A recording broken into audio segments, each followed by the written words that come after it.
My name is Amelia Parker, and this is the story of the man I loved more than my own life. His name was Noah Walker. He was my first love, my best friend, my future, and the person I thought I would grow old beside. But fate had another plan. Death separated us.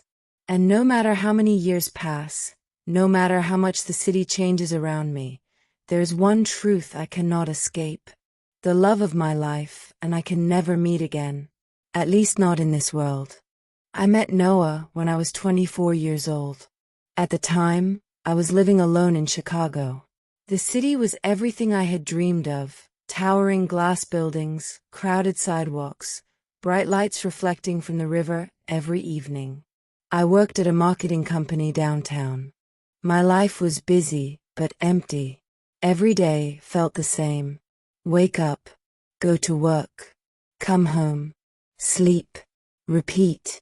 I wasn't unhappy, but I wasn't truly living either. Then Noah walked into my life. It happened on an ordinary Friday evening. I was rushing through Union Station, trying to catch my train home. People moved around me like waves in an ocean. Everyone seemed to be in a hurry. I accidentally bumped into someone. My phone slipped from my hand and crashed onto the floor. Oh no. I quickly bent down. Another hand reached for the phone at the same time. When I looked up, I saw him. Dark hair. Warm brown eyes. A gentle smile. Sorry, he said. No, it was my fault.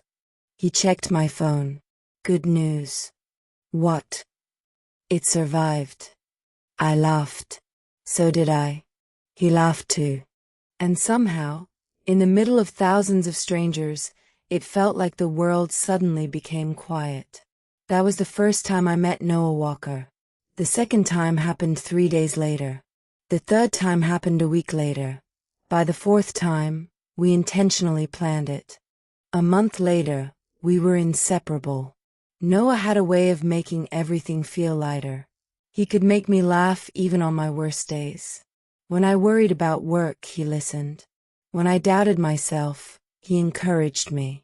When I cried, he held me. For the first time in my life, I felt understood. Truly understood. One winter evening, we stood beside the Chicago River watching snow fall from the sky. The city lights reflected on the water. Everything looked magical. Noah wrapped his scarf around my neck. You'll freeze. What about you? I'll survive. I smiled. You always say that. Because it's true.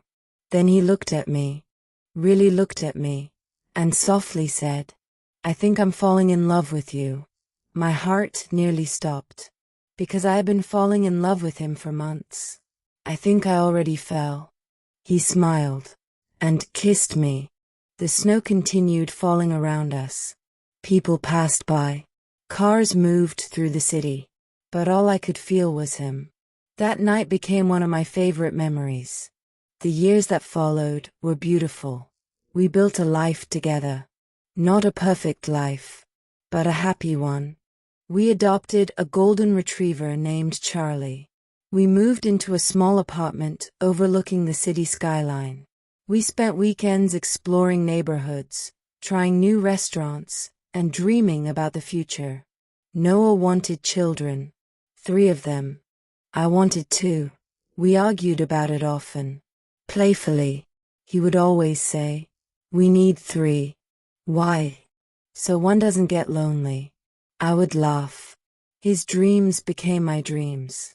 And my dreams became his. Everything felt possible. Then one day he proposed. It happened on the rooftop of our apartment building. The city glowed beneath us. The sunset painted the sky orange and gold. I thought we were simply watching the view. Instead, he got down on one knee. My hands immediately started shaking. Noah. He smiled nervously. Amelia Parker. Tears filled my eyes. I love you more than words can explain. I was already crying. I want to spend every day of my life with you. I covered my mouth. He opened a small box. Inside was a ring. Will you marry me? I didn't even let him finish. Yes. I cried so hard I could barely breathe. He cried too. And for a moment, life felt perfect. Absolutely perfect. We planned our wedding, booked a venue, chose flowers, sent invitations. Everything was ready. Our future was waiting. Then tragedy arrived without warning. 3 weeks before our wedding, Noah complained about headaches. At first, we didn't think much about it. Everyone gets headaches. But they became worse. Then dizziness. Then exhaustion. The doctors ordered tests. More tests. And more tests. I remember sitting beside him in the hospital, holding his hand, trying not to panic. Then the doctor entered. His face was serious. Too serious. My stomach dropped. The words that followed changed everything. Brain tumor. Aggressive. Advanced. Life expectancy uncertain. I felt the room spinning. Noah squeezed my hand. But neither of us spoke. We couldn't. The future we had planned was suddenly disappearing. The wedding was postponed. Then cancelled. Hospital appointments replaced wedding preparations. Medicine replaced celebrations. Fear replaced certainty. For months, we fought. Noah underwent treatment after treatment. Some days brought hope. Others brought despair. There were moments when doctors believed he might recover, and moments when they weren't sure. We lived between miracles and heartbreak. One evening, while sitting in his hospital room, Noah looked out the window.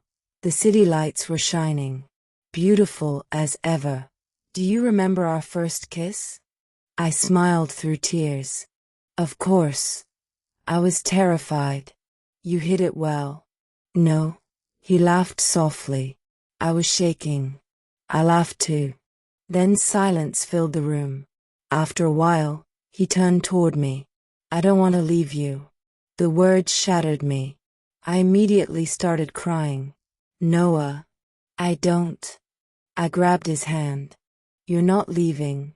But deep inside, I was terrified. Because for the first time, I wasn't sure. Months passed. The treatment stopped working. The tumor continued growing. No matter how hard the doctors tried, the disease kept winning. Watching someone you love slowly disappear is a pain I wouldn't wish on anyone. Every day, Noah became weaker. Every day, I became more afraid. I memorized everything. His smile, his laugh, the sound of his voice, the way he said my name. Because somewhere inside me, I knew I might lose those things forever. One rainy afternoon, Noah asked me to take him downtown. He hadn't left the hospital in weeks. The doctors hesitated, but eventually agreed. So I helped him into a wheelchair. We spent the day driving through the city, past places we loved.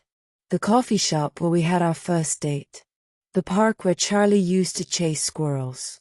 The rooftop where he proposed. Noah smiled at each place, as if saying goodbye. That realization nearly broke me. As evening approached, rain began falling.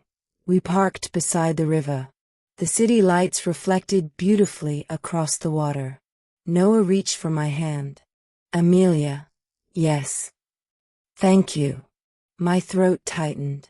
For what? For loving me. I couldn't answer. I just cried, and held his hand tighter. The final week arrived sooner than I expected. The doctors told us there was nothing more they could do. Family members visited. Friends came to say goodbye. Everyone tried to be strong. No one succeeded. The night before he died, I stayed beside his bed. Neither of us slept. We simply talked. About everything. Our first meeting. Our favorite memories. The future we once imagined. At around 3 a.m, he handed me a small envelope. What's this? Open it later. I shook my head. No. He smiled. Please. Reluctantly, I accepted it. Then he looked at me. his eyes filled with tears. "I love you." I immediately broke down. "I love you too. No matter what happens." My heart shattered. No matter what happens. The next morning, the sun rose over the city. Golden light entered the hospital room. Everything looked peaceful. Beautiful. Too beautiful. Noah opened his eyes one last time. He looked at me, smiled, and whispered, "I'll find you again." Then he closed his eyes, and never opened them again. The moment he died, part of me died too. I cannot describe that pain. There are no words strong enough. No language capable of explaining what it feels like to lose your entire future in a single breath. For months, I barely existed. I went through life like a ghost. The apartment felt empty. The city felt unfamiliar. Everywhere I looked, I saw memories. And every memory hurt. One day, while cleaning, I found the envelope Noah had given me. My hands trembled as I opened it. Inside was a letter. His handwriting, his words, his heart. The letter read, "Amelia, if you're reading this, then I am gone. And if I know you, you're crying right now. Please stop for a second. Take a breath. I need you to know something. You made my life beautiful. Every good thing that happened to me became better because of you. You taught me what love truly means. And although I hate leaving you, I don't regret a single moment. Not one. Promise me you'll keep living. Promise me you'll keep laughing. Promise me you'll keep chasing sunsets. Because that's where you'll find me. In every beautiful thing. And maybe, somewhere beyond this life, we'll meet again. Until then, carry my love with you. Forever yours, Noah." I cried for hours. But when I finished reading, something changed. Not the grief. The grief remained. But the hopelessness began to fade. Years have passed since Noah left. The city continues moving forward. New buildings rise. Old buildings disappear.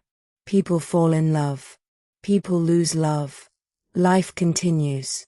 And so do I. Sometimes I still sit beside the river at sunset. I watch the lights shimmer across the water. I remember his smile, his voice, his love, and I cry, not because I regret loving him, but because I miss him. Every single day. Death separated us. It stole our wedding. It stole our future. It stole the years we should have shared. But it could never steal our love. That remains. Inside every memory. Inside every tear. Inside every heartbeat. And whenever the sun begins to set behind the city skyline, painting the sky gold and crimson, I look upward and smile through my tears. Because somewhere beyond my reach, beyond this world, beyond death itself, I like to believe Noah is smiling too, waiting. And until the day I see him again, I will carry him in my heart. Forever.